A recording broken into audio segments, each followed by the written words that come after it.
ਦੇ ਵਿੱਚ ਨਾ ਜਿਹੜੀ ਕੰਮ ਦੀ ਗੱਡੀ ਹੈ ਨਾ ਉਹਦੀ ਵੈਲਿਊ ਕੋਈ ਨਹੀਂ।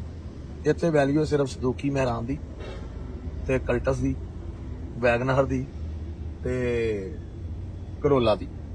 ਇਹ ਤਾਂ ਹੋਂਡਾ ਨੂੰ ਨਹੀਂ ਪਸੰਦ ਕਰਦੇ ਲੋਕ। ਇਹ ਤਾਂ ਹੁਣ ਵੇਖੋ 30-35 ਲੱਖ ਰੁਪਏ ਚ ਨਾ ਮਰਸੀਡੀਜ਼ ਬੜੀ ਆਲਾ ਲੱਭ ਜਾਂਦੀ ਹੈ। 7 ਮਾਡਲ ਦੀ ਗੱਡੀ, 7 ਮਾਡਲ ਦੀ ਜਿਹੜੀ ਗੱਡੀ ਨਾ C180 ਜਾਂ C200 ਉਹ ਮਿਲ ਜਾਂਦੀ ਹੈ। ਔਰ ਉਹ ਐਸੀ ਗੱਡੀ ਹੈ, ਉਹਦੀ ਮਿਸਾਲ ਬਣੀ ਹੈ ਲਵੇ ਦਾਦਾ ਤੇ ਹੰਡਾਵੇ ਪੋਤਰਾ। ਲੇਕਿਨ ਇਹ ਲੋਕ ਉਹਨੂੰ ਨਹੀਂ ਲੈਂਦੇ, ਡਰਦੇ ਨੇ। ਇਹ ਡਰਦੇ ਕਿਉਂ ਨੇ? ਸਪੇਅਰ ਪਾਰਟ ਤੋਂ। ਸਪੇਅਰ ਪਾਰਟ ਦਾ ਬੜਾ ਸੋਚਦੇ ਨੇ। ਸਪੇਅਰ ਪਾਰਟ ਮੈਨੂੰ ਇਹ ਦੱਸੋ ਕਿੰਨਾ ਕੁ ਤੁਸੀਂ ਗੱਡੀਆਂ ਨੂੰ ਪਾਉਂਦੇ ਹੋ? ਕਿੰਨੀਆਂ ਕੁ ਗੱਡੀਆਂ ਤੁਹਾਡੀਆਂ ਖਰਾਬ ਹੁੰਦੀਆਂ ਨੇ? ਨਾਲੇ ਆਈਂਦੀਆਂ ਗੱਡੀਆਂ ਚਲਾਉਣ ਵਾਲੇ ਜਿਗਰੇ ਵੱਡੇ ਭਾਈ ਜਾਨ ਨਹੀਂ, ਗੱਡੀਆਂ ਖਰਾਬ ਹੀ ਨਹੀਂ ਹੁੰਦੀਆਂ। ਇਹ ਹੁਣ ਮਰਸੀਡੀਜ਼ ਜਿਹੜੀ ਗੱਡੀ ਕਦੀ ਤੁਸੀਂ ਅੱਜ ਤੱਕ ਵੇਖੀ ਹੋਵੇ ਕਿਤੇ ਮਰਸੀਡੀਜ਼ ਖਰਾਬ ਹੋਈ ਹੋਵੇ, ਖਲੋਤੀ ਹੋਵੇ?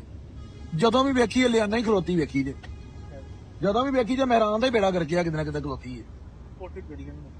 ਗੱਡੀਆਂ ਬੜੀ ਟੈਕਨੋਲੋਜੀ ਬੜੀ ਜਦੀਦ ਉਹਨਾਂ ਨੇ ਤੇ ਸਟੀਅਰਿੰਗ ਬਣਾਇਆ ਤੇ ਪਤਾ ਨਹੀਂ ਕਿੰਨੀਆਂ। ਆ ਵੇਖੋ ਨਾ ਸਟੀਅਰਿੰਗ ਦੀ ਸਟਿਚਿੰਗ ਚੈੱਕ ਕਰੋ, ਇਹ ਵੇਖੋ ਇਹ ਚੀਜ਼ਾਂ ਚੈੱਕ ਕਰੋ। ਨਾਲੇ 2011 ਮਾਡਲ ਦੀ ਹੈ, 11 ਮਾਡਲ ਦੀ ਗੱਡੀ ਹੈ।